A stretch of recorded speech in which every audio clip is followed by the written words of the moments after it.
Hello all ನಮಸ್ಕಾರ ಎಲ್ರಿಗೂ welcome back to our channel ಮಿಸ್ಟಿ ಐಫೈ ಕನ್ನಡತಿ. ಸೊ ನಾನು ನಿನ್ನೆ ಪಾಸ್ತಾ ಮಾಡಿದ್ವಿ ಸಾಯಂಕಾಲ. ಸೊ ಹಾಗಾಗಿ ನಾನು ಇವತ್ತು ನಿಮ್ಮ ಜೊತೆ ಶೇರ್ ಮಾಡ್ತಾ ಇದ್ದೀನಿ ಈ ವರ್ಷದ ಕಡೆಯ ದಿನ ಪಾಸ್ತಾ ರೆಸಿಪಿ ಲಾಸ್ಟ್ನೇ ವಿಡಿಯೋ ಇವತ್ತು ಅಂತ ಹೇಳ್ಬೋದು.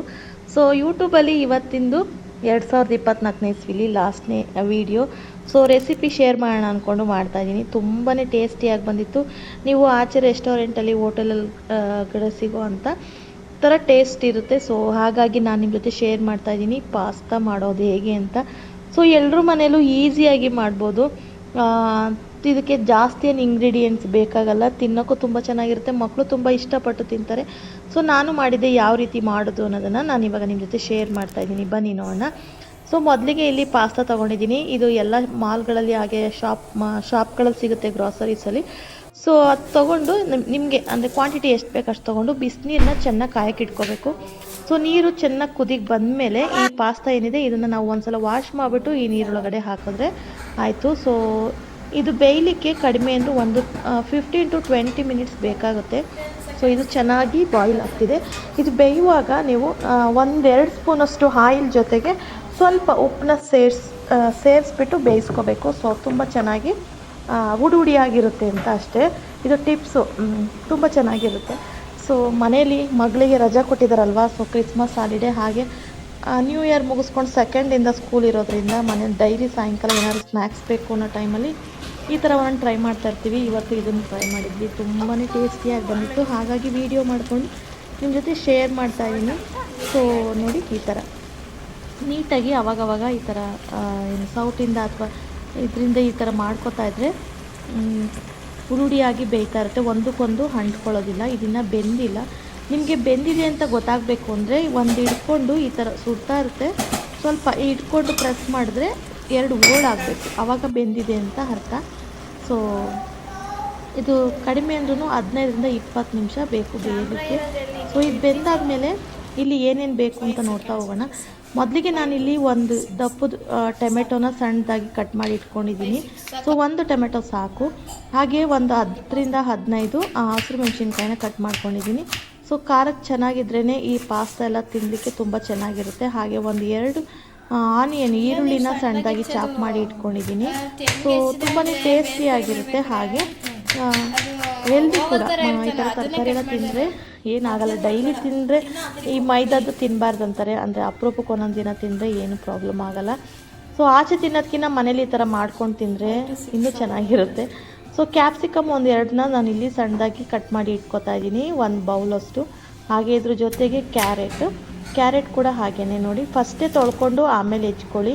ಸೊ ಅದರಲ್ಲಿರೋ ಅಂಶ ಅದನ್ನು ಸಿಪ್ಪೆ ಎಲ್ಲ ಎರೆದ ಮೇಲೆ ತೊಳೆದ್ರೆ ಒಟ್ಟೋಗ್ಬಿಟ್ಟಿರುತ್ತೆ. ಹಾಗಾಗಿ ಫಸ್ಟೇ ನಾವು ತೊಳ್ಕೊಂಡು ಆಮೇಲೆ ಸಣ್ಣದಾಗಿ ಕಟ್ ಮಾಡಿ ಇಟ್ಕೊಂಡಿದ್ದೀನಿ. ಹಾಗೆ ಮತ್ತು ಜಿಂಜರು ಗಾರ್ಲಿಕ್ಕು, ಶುಂಠಿ ಬೆಳ್ಳುಳ್ಳಿ 2 ಸಣ್ಣದಾಗಿ ಕಟ್ ಮಾಡಿ ಇಟ್ಕೊಂಡಿದ್ದೀನಿ.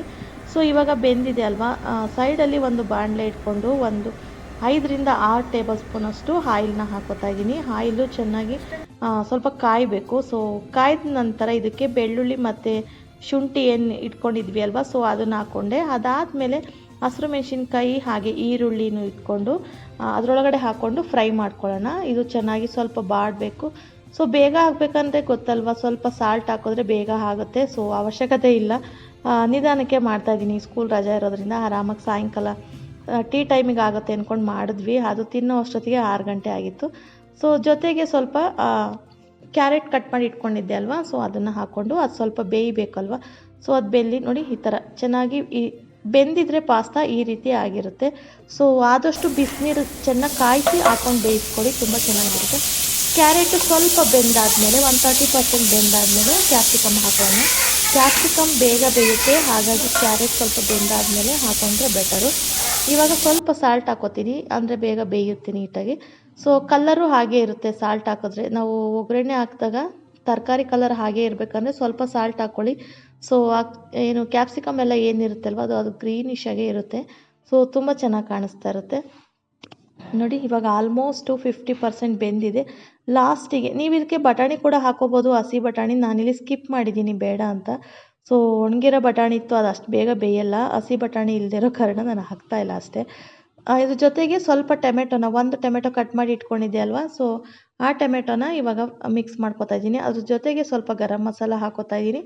ಹಾಗೆ ನಿಮ್ಮ ಹತ್ರ ಮ್ಯಾಗಿ ಮಸಾಲ ಇದ್ದರೆ ಕೂಡ ಹಾಕೋಬೋದು. ನಾನಿಲ್ಲಿ ಗರಂ ಮಸಾಲ, ಸ್ವಲ್ಪ ಚಿಲ್ಲಿ ಪೌಡರು, ಸ್ವಲ್ಪ ಅರಿಶಿನ ಹಾಕ್ಕೊಂಡು ಮಿಕ್ಸ್ ಮಾಡ್ಕೊತಾ ಇದ್ದೀನಿ. ನೋಡಿ ಈ ಥರ ಬೆಂದಾದ್ಮೇಲೆ ಈ ಥರ ಆಗುತ್ತೆ. ಇದೇ ಸೇಮ್ ಏನು ಈ ಥರ ಮಾಡಿಕೊಂಡು ನೀವು ಬ್ರೆಡ್ ಪಕ್ಕ ಮಧ್ಯದಲ್ಲಿ ಇಟ್ಕೊಂಡು ಟೋಸ್ಟ್ ಥರ ಮಾಡಿಕೊಂಡು ಕೂಡ ತಿನ್ಬೋದು. ತುಂಬಾ ಟೇಸ್ಟಿಯಾಗಿರುತ್ತೆ. ಈಗ ಇದ್ರ ಜೊತೆಗೆ ನಾನು ಗ್ರೀನ್ ಸಾಸ್ ಚಿಲ್ಲಿ ಕೂಡ ಹಾಕೋತಾ ಇದ್ದೀನಿ ಸ್ವಲ್ಪ ನೋಡಿ. ಆಮೇಲೆ ಜೊತೆಗೆ ಸ್ವಲ್ಪ 1-2 ಸ್ಪೂನಷ್ಟು ಸೋಯಾ ಸಾಸ್ ಕೂಡ ಹಾಕ್ಕೊಂಡಿದ್ದೀನಿ. ಇದೆಲ್ಲ ಟೇಸ್ಟಿಗೆ ಅಷ್ಟೇ, ದಿನ ತಿನ್ನೋಕೆ ಹೋದರೆ ಚೆನ್ನಾಗಿ ಅನಿಸಲ್ಲ. ನೀವು ಏನು ಇವಾಗ ಟೊಮೆಟೊ ಸಾಸ್ ಹಾಕಿದ್ದೀನಿ, ಗೋಬಿ ಮಂಚೂರಿ ಎಲ್ಲ ಸ್ಟ್ರೀಟ್ ಸೈಡಲ್ಲಿ ಮಾಡ್ತಾರಲ್ಲ, ಸೊ ಈ ಸೋಯಾ ಸಾಸ್ ಹಾಗೆ ಚಿಲ್ಲಿ ಸಾಸ್ ಎಲ್ಲ ಹಾಕಿ ಮಾಡ್ತಾ ಇರ್ತಾರೆ, ಅದಕ್ಕೆ ಸ್ವಲ್ಪ ಟೇಸ್ಟ್ ಜಾಸ್ತಿ ಅನಿಸುತ್ತೆ ಅದೆಲ್ಲ. ಇವಾಗ ಅದೆಲ್ಲ ಬೆಂದಾದಮೇಲೆ ಸ್ವಲ್ಪ ಉಪ್ಪು ಹಾಕಿ ಸ್ವಲ್ಪ ಕೈ ಆಡಾದ್ಮೇಲೆ ನಾವಿಲ್ಲೇನು ಪಾಸ್ತಾ ಬೇಯಿಸಿ ಇಟ್ಕೊಂಡಿದ್ವಿ ಅಲ್ವಾ, ಸೊ ಅದನ್ನು ಇದರೊಳಗಡೆ ಹಾಕಿ ಮಿಕ್ಸ್ ಮಾಡ್ಕೊತಾ ಇದ್ದೀನಿ. ತುಂಬ ಸಿಂಪಲ್ ರೆಸಿಪಿ, ತುಂಬ ಟೇಸ್ಟಿಯಾಗಿರುತ್ತೆ, ಮನೇಲಿ ಎಲ್ರಿಗೂ ಇಷ್ಟ ಆಗುತ್ತೆ. ಸೊ ಹಾಗಾಗಿ ನಾನು ಮಾಡಿದೆ, ಅದನ್ನು ನಿಮ್ಮ ಜೊತೆ ಶೇರ್ ಮಾಡ್ತಾ ಇದ್ದೀನಿ. ನೋಡಿ ಈ ಥರ 2 ಸೌಟ್ ತೊಗೊಂಡು ಈ ರೀತಿ 2 ಕಡೆಯಿಂದ ಮಿಕ್ಸ್ ಮಾಡಿದ್ರೆ ನೀಟಾಗಿ ಮಿಕ್ಸ್ ಆಗುತ್ತೆ. ನೋಡಿ ಎಷ್ಟು ಚೆನ್ನಾಗಿದೆ, ನೋಡ್ತಾ ಇದ್ರೆ ಬಾಯಲ್ಲೇ ನೀರು ಬರುತ್ತೆ, ಅಷ್ಟು ಚೆನ್ನಾಗಿದೆ. ಸೊ ಮಕ್ಕಳಿಗೂ ಇಷ್ಟ ಆಗುತ್ತೆ, ಮಕ್ಕಳಿಂದ ದೊಡ್ಡವರು ಎಲ್ಲರೂ ತಿಂತಾರೆ, ತುಂಬ ಇಷ್ಟಪಟ್ಟು ತಿಂತಾರೆ. ಒಂದ್ಸಲ ಮನೇಲಿ ಟ್ರೈ ಮಾಡಿ. ಸ್ಟ್ರೀಟ್ ಸೈಡಲ್ಲಿ ಹಾಗೆ ಹೋಟೆಲ್ ರೆಸ್ಟೋರೆಂಟ್ಗಳಲ್ಲಿ ಮಾಡುವಂಥ ಪಾಸ್ತಾ ರೆಡಿಯಾಗಿದೆ. ಸೊ ನೀವೊಂದ್ಸಲ ಟ್ರೈ ಮಾಡಿ, ಯಾವ ರೀತಿ ಬಂತು ಅಂತ ಕಮೆಂಟ್ ಬಾಕ್ಸಲ್ಲಿ ತಿಳಿಸಿ. ಹಾಗೆ ಇವತ್ತು ಈ ವರ್ಷದ ಕೊನೆಯ ವಿಡಿಯೋ 2024. ಸೊ ಇರಲಿ, ನಿನ್ನೆ ಮಾಡಬೇಕಿತ್ತು, ಟೈಮ್ ಆಗಲಿಲ್ಲ. ಸೊ ಹಾಗಾಗಿ ಇವತ್ತು ಕೊನೆ ವಿಡಿಯೋ ಶೇರ್ ಮಾಡ್ತಾ ಇದ್ದೀನಿ. Thank you for watching. Bye.